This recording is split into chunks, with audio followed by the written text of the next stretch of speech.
Just a month and a half back, on the 25th of May, my father, Professor Lala Indu Bhushan, also known as Sannyasi Yog Sindhu in the fraternity of Bihar School of Yoga, left for his heavenly abode.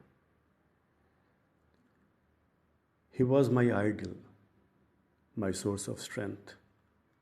I miss him every moment, and I'm finding it really difficult to come to terms with the very thought of spending my birthday tomorrow without his blessings.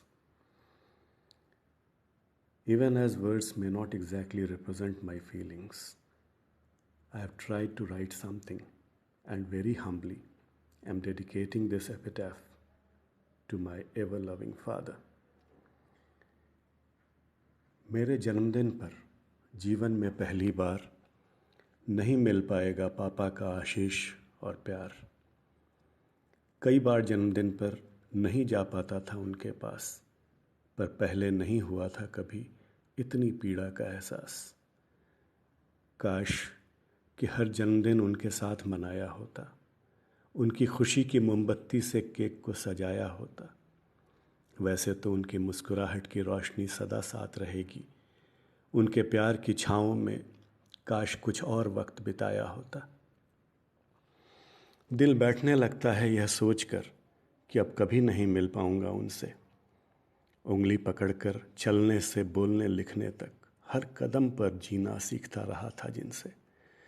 मेरे पिता मेरे पूज्य, मेरे आदर्श, मेरे गुरूर थे। हर व्यसन, यहाँ तक कि चाय से भी दूर थे। शैक्षणिक, सामाजिक, आध्यात्मिक ऊंचाइयाँ हासिल की, पर किसी हाल में कभी भी हुए नहीं मगरूर थे। माता पिता को 4 धामों की यात्रा कराई, सम्मान दिया। बहन भाइयों को पढ़ाया संवारा, स्वार्थ से रहे अनजान। शिक्षक समुदाय को नेतृत्व दिया, छात्रों को दिया ज्ञान। दंगे रोकने निकल पड़े थे, हर किसी को अपना मान।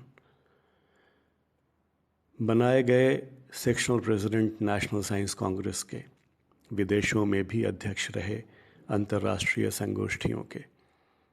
लोकप्रिय शिक्षक रहे वो और सम्मानित शोधकर्ता भी। 100 से अधिक प्रकाशन योग मनोविज्ञान के पहलकर्ता भी। कोशिश करता रहा कि अपने पिता के पद चिन्हों पर चल सकूं, उनके जितना नहीं तो कुछ अंश ही हासिल कर सकूं।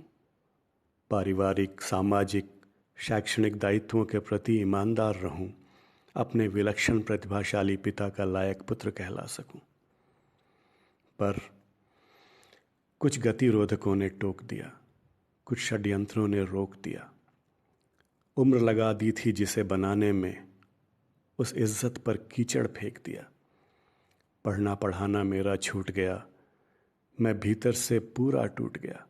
मेरे वजूद की हत्या हो गई, मेरा सब कुछ कोई लूट गया। अपने हर कर्तव्य को पूरा कर चुके मेरे पिता को बस यही एक गम था। मेरे जिंदा लाश बन जाने का दुख उनको मुझसे ज़रा भी नहीं कम था। उनकी चिंता दूर हो जाती और वे चैन से स्वर्ग को कूच कर पाते, तो ईश्वर से उनके लिए भी सुकून मांगता जिन्होंने ढाया यह सितम था। जो सुकून ना दे सका पापा को, उनकी आत्मा को देना है। 7 वर्षों तक दफन रहा, अब फिर से जिंदा होना है। सभी कड़वी पुरानी बातों को पीछे छोड़ नई चेतना जगानी है। पापा का लायक पुत्र कहलाऊं जिससे, अब वही करने की ठानी है। धन्यवाद।